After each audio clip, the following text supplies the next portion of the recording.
My name is Bobby Calliope. I'm 26 years old. The backyard looked like a movie set, a strung constellation of fairy lights, white linen tables, a string quartet tucked between the roses and the bamboo, a bar where a bartender in a crisp black vest moved, like choreography. Guests clustered in little islands of laughter. Someone had hired a calligrapher to sign name cards. There were trays of tiny smoked salmon canapes that vanished when you blinked. Marcus stood at the center of it all, hands loose around a champagne flute, his jaw unshaven in that deliberately casual way that made half the women at the party pretend not to notice. He was glowing. I could see why he made for a good story.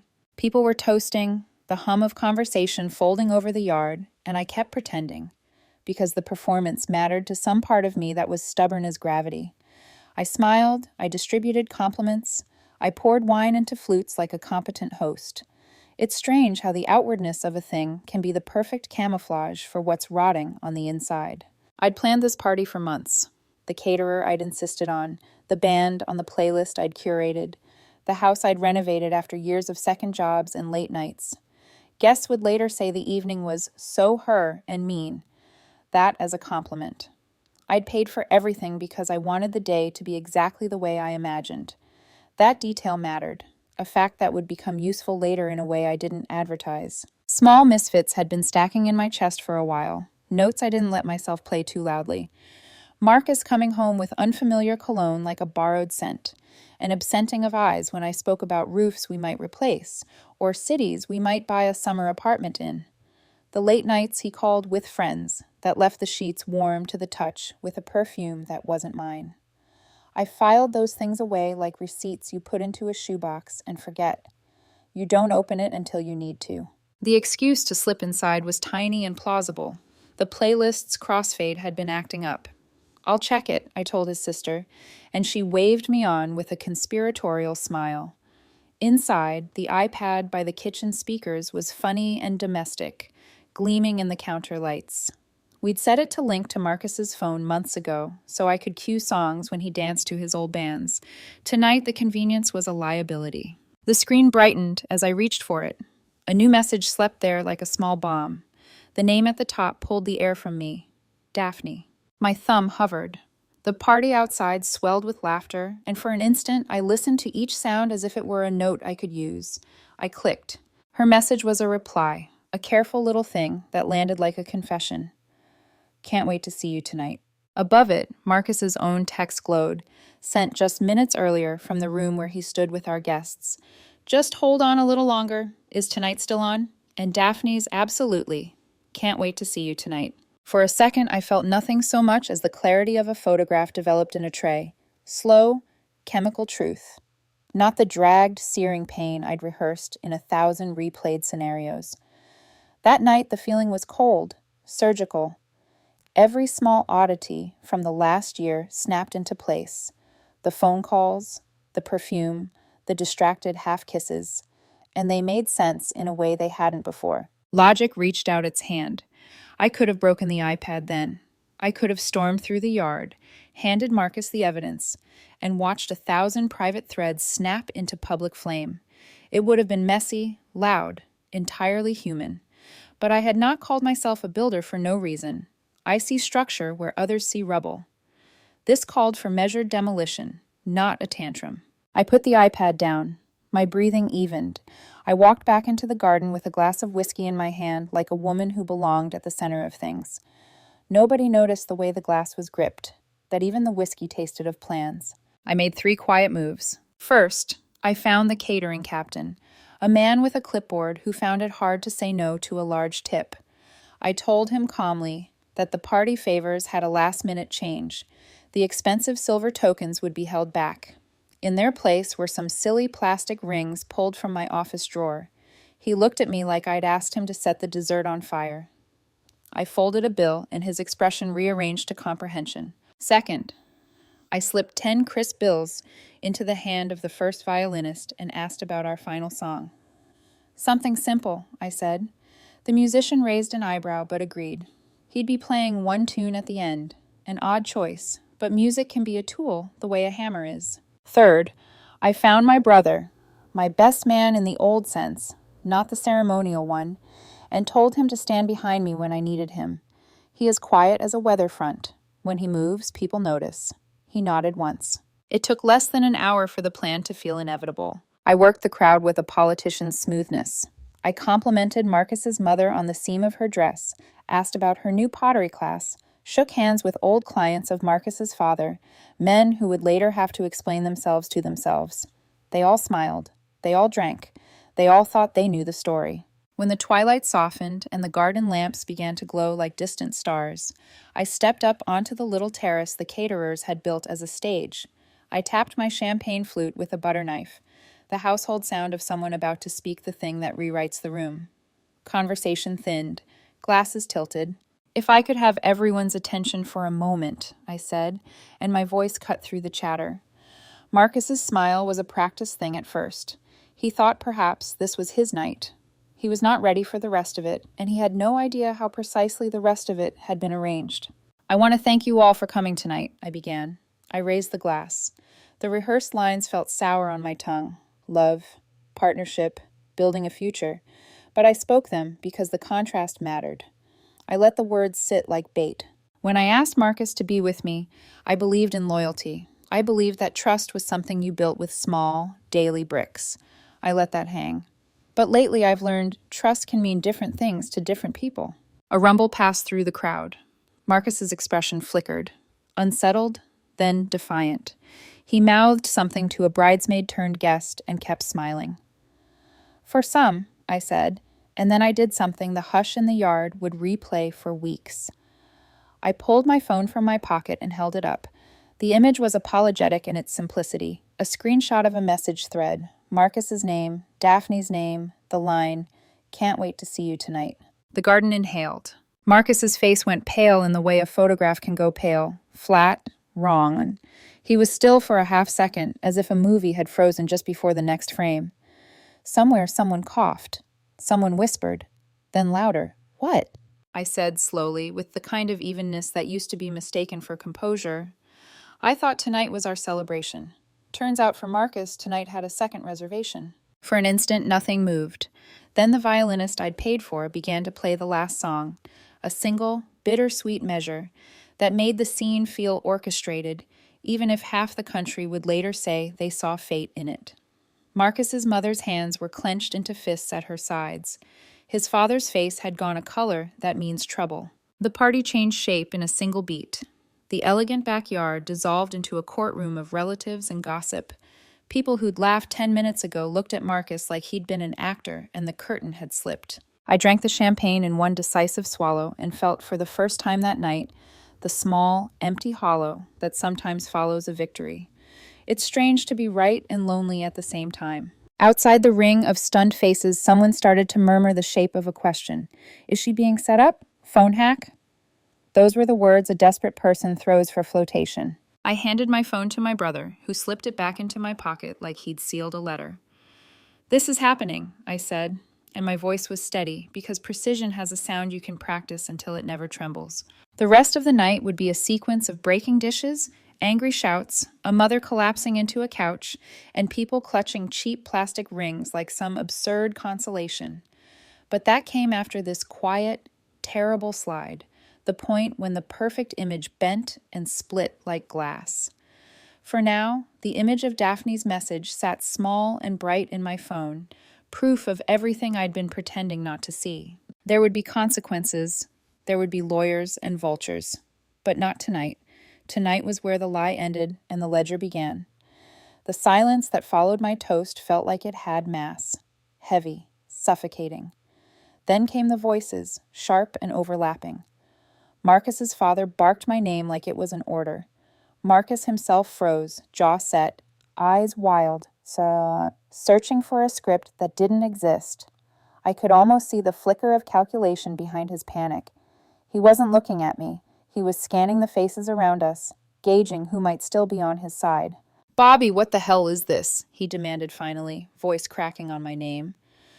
"It's called honesty," I said evenly. "You should try it sometime." A tremor ran through the guests, that nervous laugh people make when something isn't funny. Someone whispered, "Oh my God." Marcus's mother shot forward, her hands trembling as she tried to grab his phone. "Show them," she hissed. "Show them your messages. Tell them this isn't true." Marcus didn't move. The color had drained from his face, replaced by that sickly pallor I'd seen once before, the night I found out he'd lied about a work trip that turned out to be a weekend in Malibu with college friends. I'd let that one go. I'd let too many things go. I lifted my glass again and smiled, even as my hand shook. "To clarity," I said softly, before setting it down and stepping off the patio. The quartet struck up the last song, the one I'd chosen deliberately, a syrupy, ironic pop hit that made people wince the second they recognized it. Half the guests tried not to meet my eyes. The other half couldn't look away. Marcus's father lunged forward, fury written across every wrinkle. "You have no right to humiliate my son like this." "My right," I said calmly, "is in my own backyard. The house I paid for, the party I funded, the ring that's mine again as of 5 minutes ago." That stopped him. His mouth opened, then closed. My brother, Drew, had already stepped in front of me, his stance wordless but absolute. One look from him, and Marcus's father retreated a step. Marcus tried to recover his composure, reaching for the microphone like he could rewrite the moment. "She's making this up. My phone. Someone hacked." The words fell apart under the weight of silence, because behind him, on the big patio screen that had been looping a slideshow of our engagement photos, the iPad was still mirroring his iMessage notifications. The audience saw the truth scroll by in real time. "Can't wait to see you tonight." "Absolutely." Each line glowed blue in the dark like tiny neon knives. Someone gasped. Someone else muttered, "That's not fake." The lie was dead on arrival. Marcus's mother turned away. His father cursed under his breath and stormed toward the gate. And just like that, the Calliope Grant engagement party turned into a mass exodus. Guests gathered their coats, muttering apologies no one believed. A few tried to pat Marcus on the shoulder, the way people console a man who's been caught red-handed. Sympathy mixed with distance. Others approached me, murmuring, "Good for you," like it was both pity and respect. I walked to the bar, finished the dregs of my whiskey, and handed the glass to a stunned server. "Start passing out the favors," I told him. A few minutes later, people began noticing the joke, the cheap plastic rings being handed out instead of the silver ones we'd ordered. The laughter that rippled through the crowd wasn't cruel, it was something worse. Disbelief turned entertainment. Marcus's voice cracked again behind me. "You think this makes you look good? You think humiliating me fixes anything?" I turned. "No, Marcus, it doesn't fix anything, but it stops pretending everything's fine." His expression twisted, anger, panic, then something smaller. "You're insane," he spat. "Maybe," I said, "but at least I'm free." His parents finally corralled him toward the gate. His mother threw one last glare over her shoulder, her lipstick smudged, eyes sharp as broken glass. "You'll regret this," she hissed. I met her stare. "I already regret meeting your son, so we're even." And then they were gone. The cleanup after was surreal, as if the party had been a hallucination we were all waking from. My family stayed to help, silent, efficient. We tossed the flowers into black trash bags, stacked plates, poured untouched champagne down the sink. The music ended long ago, but the ghost of it hung over everything, the faint echo of strings where laughter used to be. At one point, Drew looked at me over a pile of glassware. "You okay?" I nodded. "Better than before." He didn't believe me, but he didn't argue. When everyone left, I sat alone in the middle of the yard, barefoot on the cold stone, dress wrinkled, hair falling out of its bun. The silence finally caught up to me, and it was loud. For the first time that night, I let myself cry. Not the cinematic kind. No single tear gliding down my cheek, just quiet, heaving sobs that came from somewhere deep. Because the truth is, revenge doesn't cancel heartbreak. It just gives it choreography. The next morning, sunlight pierced through my curtains like it was trying to remind me the world kept turning. My phone was a war zone. Dozens of missed calls, texts from Marcus, from his mother, from unknown numbers that had to be his friends. One read, "You destroyed his life." Another, "How could you do that in public? I deleted them all." Around noon, the doorbell rang. A courier stood there holding a small velvet box. Inside, the engagement ring. No note, just silence. I placed it on the counter beside my coffee mug and stared at it for a long time. That diamond used to mean something fragile and hopeful. Now it was just carbon and regret. By evening, I'd already canceled the joint account, removed him from my credit cards, and called every wedding vendor one by one. I lost thousands in deposits. I didn't care. When I finally shut down the last call, the woman from the venue whispered, "Good for you." I didn't know if it was meant as comfort or gossip, but I took it as both. I walked out onto the porch that night, barefoot again, looking out over the backyard that had been a battlefield 24 hours ago. The air smelled like cut flowers and burnt sugar. It hit me then, the exact moment my life split cleanly in two, before the message and after. Somewhere in the city, Marcus was probably still trying to rewrite what happened. But the truth has a way of sticking, like glitter, impossible to fully wash off. Tomorrow he'd learn just how permanent the stain could be. By Monday morning, the story wasn't mine anymore. It belonged to the whispers, the group chats, and the neighborhood Facebook moms who had definitely heard from someone who was there. A video clip surfaced online. A 3-second recording of me holding up my phone under the string lights. Someone captioned it, "The toast that ended an engagement." Within hours, it had over 200 comments, half applauded, half judged, all watched. The soundtrack of my week was the dull ping of notifications. Screenshots, speculation, side-by-side photos of Marcus and me from happier times, and captions like, "She really planned that." I didn't reply to any of it. The truth was loud enough already. By Tuesday, Marcus had started his counter-narrative, a post on his social media, carefully phrased and passive. Sometimes privacy is violated, and people believe what they want. Love is complicated. His friends rushed to defend him. They painted me as vindictive, dramatic, unstable. They said I'd set him up. One even claimed I'd forged the messages. It might have worked if half the guests hadn't witnessed it firsthand. I didn't respond publicly. I didn't need to. But privately, I drafted a message to one person, Marcus's ex, Daphne. I never sent it. It just read, "Next time you play with fire, at least learn how to hide the matches." Then I deleted it. I wasn't here to trade burns. The first letter arrived Thursday. Cream-colored envelope, embossed with his family's law firm. My lawyer, Priya, skimmed it once and snorted. "They're claiming emotional distress and defamation," she said, tapping her pen. "They want a 6-figure settlement and a public apology." I almost laughed. "They're threatening to sue me for reading a text he sent?" Pretty much. "What's the move?" Priya smiled, the kind of smile that meant someone else was about to regret their decisions. "We respond with evidence. You still have the screenshots?" "Everyone." "Good. We'll include them, and a witness list. If they want court, they'll get cross-examination." We sent the reply the next morning. 1 page. No emotion, just facts. 2 days later, the threats stopped. But the social storm didn't. The clip had gone viral on a local gossip page. Someone slowed it down and added subtitles. The caption read, "When she found out during her own engagement party." It should have humiliated me, but it didn't. Because watching it again, I noticed something I'd missed that night. The instant Marcus realized he'd been caught. His smile faltered, his eyes darted, his body stiffened. It was pure recognition. You can't fake that. Still, even justice can get lonely. People I thought were friends started to keep their distance. Some didn't know how to treat me, as a cautionary tale or a hero. Invitations stopped coming. The ones who did reach out wanted details. They wanted to relive it, not help me move on. Late one night, my mother called from her small house 3 hours away. Her voice was soft, full of worry.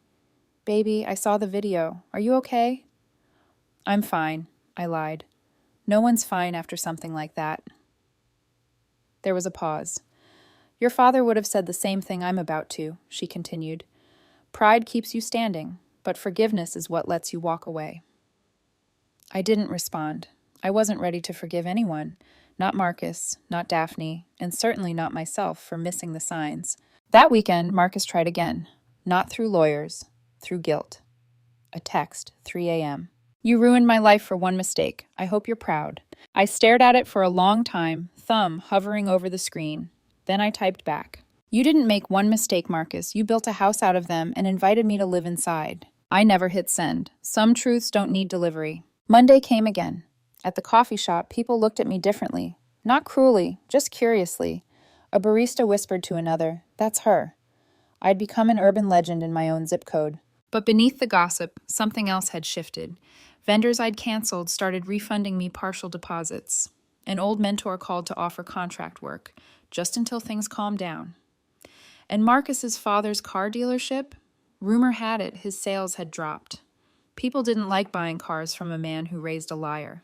Poetic, if nothing else. 2 weeks after the party, I received a text from a number I didn't recognize. It said, "He's still seeing her, you know, but she's not who he thought she was." I didn't reply, but curiosity itched at me. Later that day, Priya mentioned she'd heard a rumor that Daphne was married. "To a woman," she said, and her wife just found out about the affair. The words hit me sideways. It wasn't the scandal that stung, it was the realization that Marcus had been a side story in someone else's lie. He wasn't her future. He was her mistake. And somehow that made it worse. I walked into my office that night, sat on the couch, and stared at the faint reflection in my window. For the first time, I didn't feel anger, just fatigue.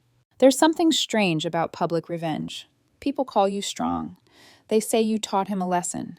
But what they don't see is the quiet that follows, the empty space where your plans used to live. My therapist once said, "You can win and still lose your peace."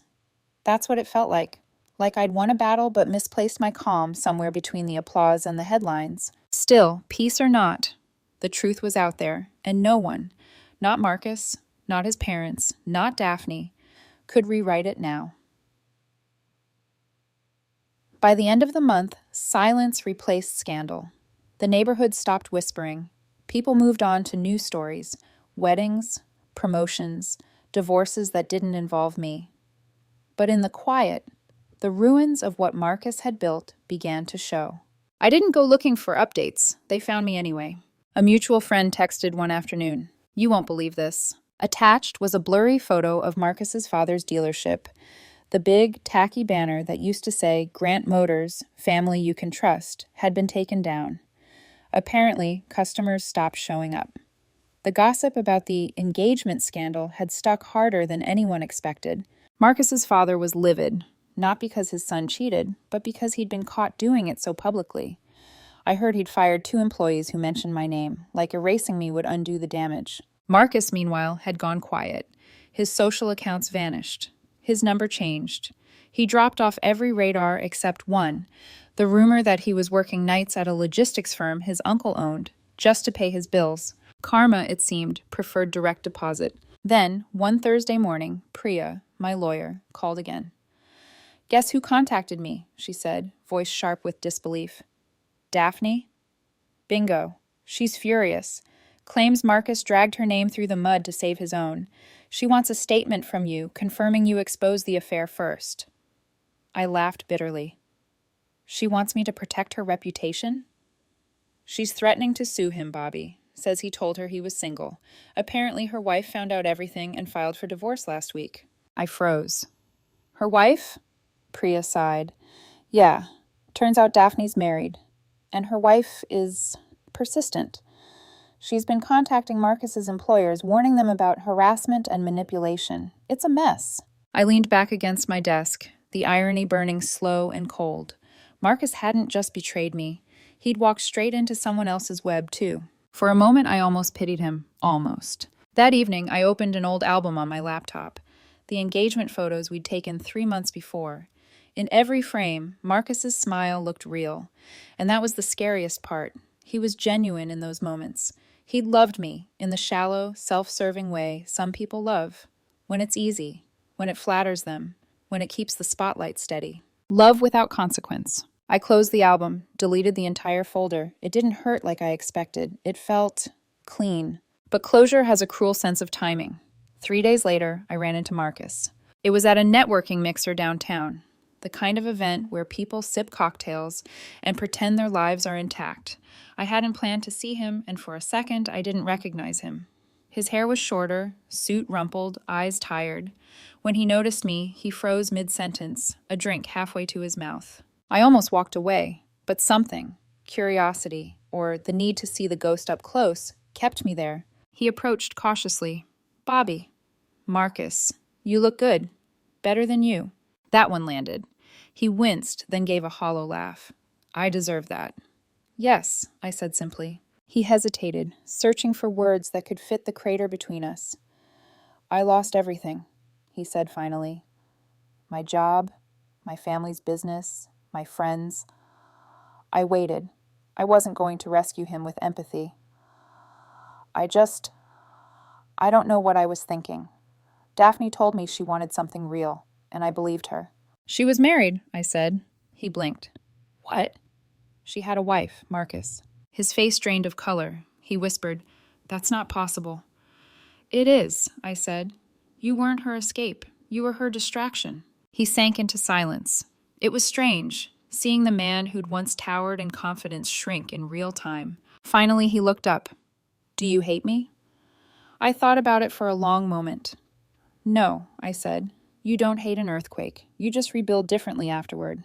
And I walked away. Later that night, sitting in my car, I replayed the moment. His voice, his confusion, his smallness. Revenge had felt sharp when I started. Now it felt quiet. Because closure doesn't always come with triumph. Sometimes it comes when you realize you don't need the apology anymore. I checked my phone one last time before heading home. A new message blinked from an unknown number. "You don't know me, but thank you for exposing him. You saved me years of lies." No name, no photo, just that. Maybe it was Daphne's wife. Maybe a stranger. Either way, it made me exhale for the first time in months. When I got home, the backyard was still bare from the party. The grass had grown back, but the faint outlines of where the tables once stood remained, ghostly rectangles of memory. I poured myself a glass of wine and stood there, barefoot again, where the string lights used to hang. 8 months ago, this yard had witnessed the worst night of my life. Now it was just a yard again. Quiet, honest. I could finally breathe in it without tasting betrayal. Tomorrow I'd call the landscaper, plant new flowers, maybe add a fountain. Something soft where there used to be spectacle. Because some ruins deserve rebuilding. And this time, the foundation would be just mine. 8 months later, I barely recognized my own life. Not because it was ruined, but because it was mine again. The whispers had died. The hashtags had stopped. Even the viral clip of me raising my glass had disappeared under newer scandals. But I still couldn't walk into a crowded room without catching that flicker of recognition. That's her. The one from the goodbye party. It used to bother me. Now it just reminded me that the truth leaves marks. Some on others, some on you. My days were quiet again. I'd gone back to my consulting work, taking projects one at a time, nothing too flashy. At night, I cooked for myself. Real meals. No more takeout eaten on the couch beside a man scrolling through someone else's messages. People said I seemed calmer. Maybe I was. Or maybe I was just tired of proving how strong I was supposed to be. One Sunday morning, I opened an email from the old caterer, the same one who'd helped me switch the favors that night. He wrote, "We've started calling it the Calliope Special, when someone cancels last minute but still pays in full. You're kind of a legend in our office." I laughed until I cried. But closure, I learned, isn't a finish line.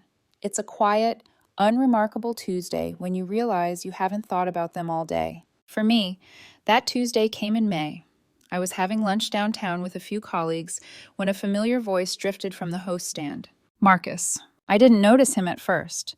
It was one of my coworkers who whispered, "Isn't that—" I turned. He was the restaurant's new floor manager. Same eyes, duller light, shirt sleeves rolled up, name tag slightly crooked. He was polite, almost painfully so, as he led us to our table. "Bobby," he said softly, just once. I nodded. Marcus. No drama, no bitterness. Just two people who'd already lived through the explosion. He tried to smile, but it didn't reach his eyes. "I'm glad you're okay," he said. "I am," I replied. "I hope you are too." He hesitated. "Getting there." And that was it. No apologies, no confessions. Just quiet acceptance. The kind that doesn't ask for redemption because it knows it's too late. He turned to walk away. And for the first time, I didn't feel anger, or triumph, or even sadness. Just closure. The ordinary kind. The kind that arrives when you've stopped needing to win. That night, I sat by the window of my living room, scrolling through photos of my garden. New flowers planted where the tables once stood. White peonies, lavender, ivy climbing up the trellis I built myself. I remembered the sound of that night. Glasses clinking, the string quartet, the moment everyone gasped. But in the memory, something had changed. It no longer hurt. Revenge had given me power, but peace gave me freedom. I picked up my phone out of habit, checked my synced devices, an old reflex that still lingered. No new messages, no betrayals waiting on another screen. For a second, I smiled at the absurdity of it. After everything, I still checked. Maybe that was my scar. I turned the phone face down and let it stay silent. Outside, the wind moved through the new garden, soft and forgiving. For the first time in a long time, I didn't feel like the woman from the video. I felt like someone new, someone unfilmed, unjudged, unbroken. And if anyone asked me what happened to Marcus, I'd tell them the truth in one line.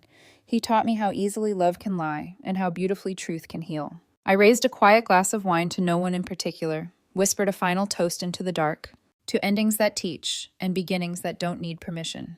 Then I smiled, and I let the night stay still.